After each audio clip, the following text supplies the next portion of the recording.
जी, सबसे पहले मैं सोशल मीडिया के माध्यम से आपको अपना परिचय बताना चाहता हूँ। मेरा नाम प्रेम सिंह आर्य है। 123 दीनदयाल नगर में 40 साल से निवास कर रहा हूँ।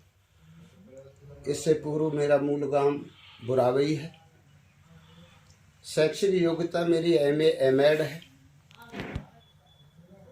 और सेवानिवृत्ति के बाद मैं राजकीय सेवा में से निवृत्त होने के बाद इस राजनीति में आया। पिछली बार भी मैंने टिकट मांगा था, लेकिन लास्ट के दिन मेरा टिकट कट गया और बहन रजीता कोहली को मिला।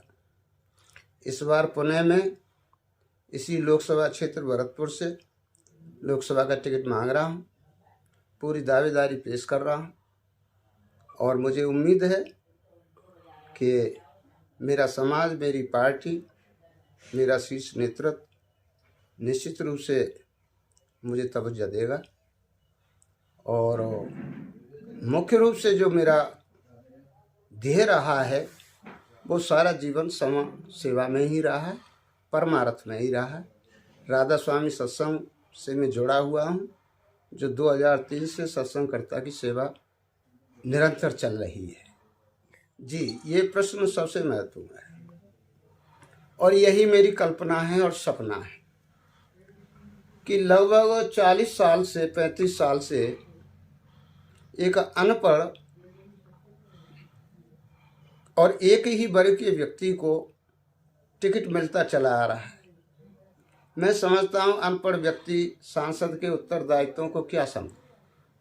इसलिए हमारे भरतपुर का एक दुर्भाग्य ही रहा है जो विकास में पीछे रहा है।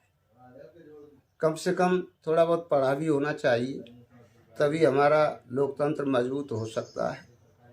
तो ये प्रश्न किया है आपने, बहुत महत्वपूर्ण किया है। मेरा सपना है कि जो सांसद के महत्वपूर्ण उत्तरदायित्व होते हैं, उन उत्तरदायित्वों का मैं पूर्ण रूप से निर्वहन करूंगा और वे बहुत ऊंचे दर्जे के कार्य होते हैं। जो राष्ट्रीय योजनाएं हैं जिनको यहाँ लागू किया जा सकता है, वो कार्य मैं करूँगा।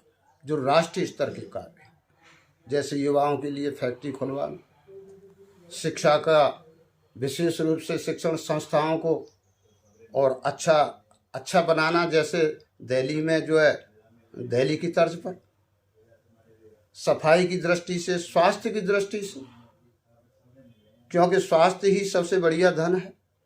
इसलिए स्वास्थ्य चिकित्सा पर भी हमारा विशेष फोकस रहेगा, शिक्षा पर फोकस रहेगा, उद्योग धंधों पर फोकस रहेगा।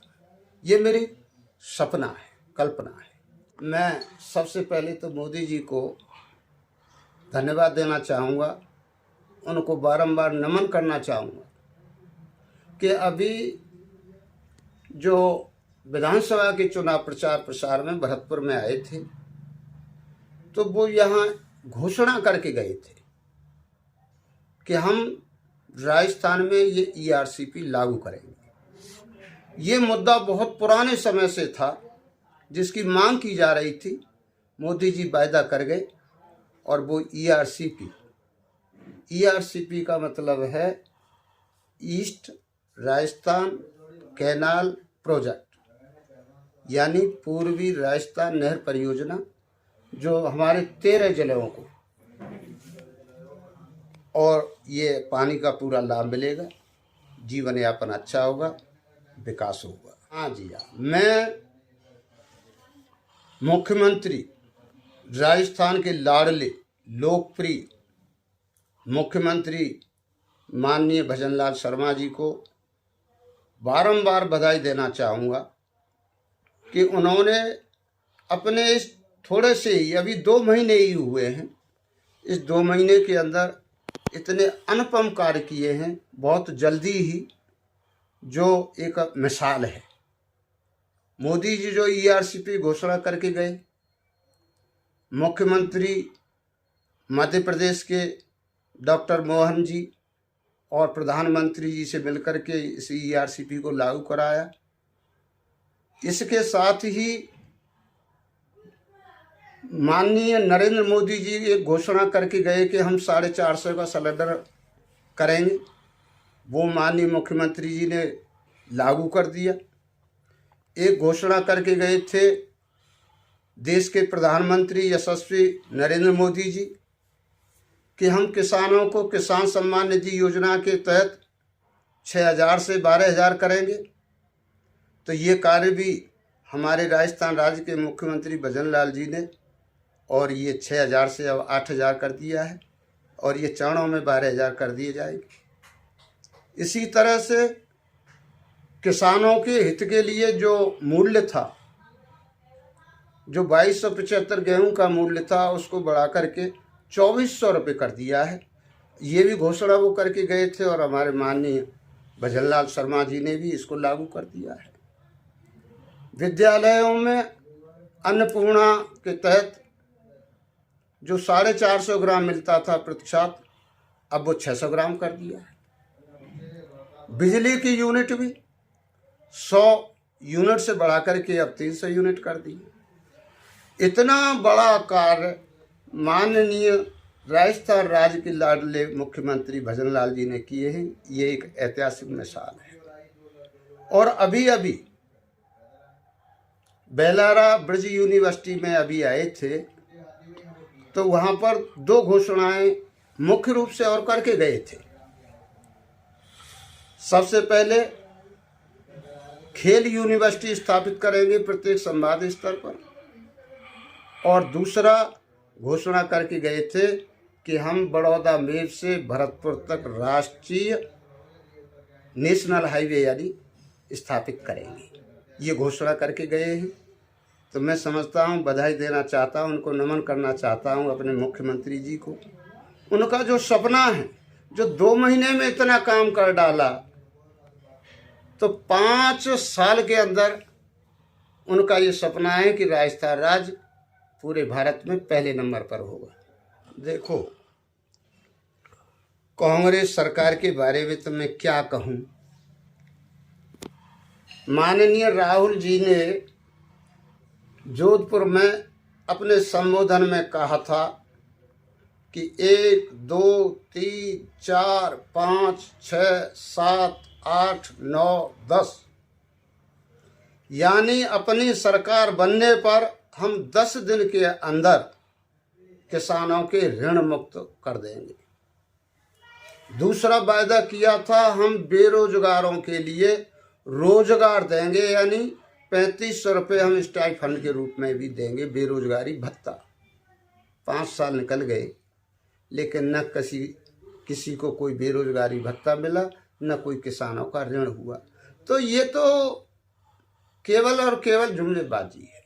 इस शासनकाल में हम देखा है अपने दलितों के साथ, महिलाओं के साथ कितने दुराचार अत्याचार हुए हैं, जिन दिन दहाड़े हत्याएं हुई हैं, डकैतियाँ हुई हैं, ज्यादतियाँ हुई हैं। तो ये हम जानते हैं, ये केवल एक जंगल राज रहा है, और ये केवल अपनी सीट को बचाने में ही लगे रहे। इन्होंने कार्य की तरफ कोई ध्यान ही नहीं दिया है, ऐसा मेरा मानना है। आपके माध्यम से मैं बताना चाहता हूँ कि हमारी जो सरकार है ना भाई साहब, ये जो कहती है वो करती है, जो कहती है वो करती है। और इसने करके बताया, प्रत्यक्ष प्रमाण की क्या आवश्यकता है। माननीय नरेंद्र मोदी जी ने 2014 में आए थे, उन्होंने इन 10 साल में 14 से और अब तक 10 साल की इस अमृत बेला में, इस कालखंड में कितने अनुपम कार्य किए। 500 साल पुराना विवादास्पद मंदिर मस्जिद का मामला जो सहज में ही और सुलटा दिया। देखना, आज मुझे याद है जिस दिन सुप्रीम कोर्ट का फैसला आया था ना, उस दिन मैं लखनऊ में था। हमारे बाबा जी का सत्संग था, राधा स्वामी सत्संग से मैं जुड़ा हुआ हूँ। करीब 6-7 लाख की संगत थी लखनऊ में।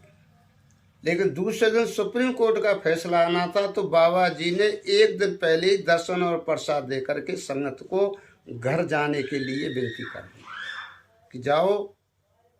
और दूसरे दिन फैसला आया, और वो क्यों की थी, वापस क्यों की, कि कल फैसला आएगा, पता नहीं कहीं रेल बंद हो जाए, कोई टकराव हो जाए हिंदू मुसलमानों में, तो संगत कहीं फंसी रह जाए। लेकिन दूसरे दिन जब फैसला आया ना, तो हिंदू भी संतुष्ट, मुसलमान भी संतुष्ट। और फिर कुछ समय बाद में दोनों को ही जमीन वितरित कर दी, और फिर अपना भगवान राम का जो भूमि उद्घाटन हुआ, भूमि पूजन हुआ। और भूमि पूजन में देश के बड़े बड़े संत महात्मा एकत्रित हुए थे, और थोड़े से समय में ही, साल काल में ही, कुछ ही समय में, और मंदिर का निर्माण करके 22 जनवरी 2024 को प्राण प्रतिष्ठा समारोह आयोजित हो गया। आज हमारा देश में एक ये अनुपम कार्य है जिसको सुलटाया। तो एक तो ये कार्य किया है मोदी जी ने, जो एक ऐतिहासिक मिसाल है। दूसरा, कश्मीरी समस्या, 2 विधान 2 प्रधान 2 निशान। भाई एक बात बताओ, मैं आपसे पूछना चाह रहा हूँ कि एक घर में 2 मुखिया हों तो क्या वो घर चल सकता है? ठीक उसी प्रकार से कश्मीर में हमारी ये समस्या बनी हुई थी। तो आज उस धारा 370 और 35 को खत्म किया। 2 कार्य हो गए। तीसरा कार्य देखो, जो विभिन्न देशों से आए हुए हमारे देश में जो शरण लिए हुए थे, शरणार्थी के रूप में रह रहे थे, आज उन लोगों को भाई जब नागरिकता ही प्राप्त नहीं है, तो न तो आधार कार्ड बन सकता, न बैंक में अकाउंट खुल सकता, न कोई सरकार की दी हुई कोई सुविधा है उसका कोई लाभ ले सकते। मोदी जी ने उनको पहचाना, उनके दिल को, उनके दुख की, उनकी पीड़ा को समझा, और उन्होंने NRC और CAA लागू किया, यानी भारतीय नागरिकता संशोधन अधिनियम पारित किया। ये तीसरी मिसाल है। यही नहीं मोदी जी का, ये तो एक ऐतिहासिक मिसाल कार्य हैं। और उन्होंने कभी भी सबका साथ, सबका विकास, सबका प्रयास, सबका विश्वास को लेकर के चले। आज हमारी सरकार 400 पार, मोदी जी बनेंगे 24 में, और आगे भी हमारी सरकार अपने देश के यशस्वी प्रधानमंत्री माननीय नरेंद्र मोदी जी का ये सपना है कि हमारा देश जो आज 5वीं श्रेणी पर है आर्थिक दृष्टि से, इसको 3री श्रेणी पर लाना है। ये सपना है, और हमारा देश विश्वगुरु होगा, और हमारे देश के प्रधानमंत्री भी विश्वगुरु के रूप में माने जाएंगे। किए हैं, और जन कल्याणकारी योजना है, इनको अगर मैं गिनाऊं तो पूरा दिन लग जाएगा। ठीक है सर। अगर इनको गिनाऊं तो पूरा दिन लग जाएगा। और ये सारी योजनाएं, इनका उद्देश्य है इन जो गरीब रेखा से नीचे जीवन यापन कर रहे हैं, इन लोगों को किस तरह से ऊपर लाया जाए। ये मोदी जी का सपना है।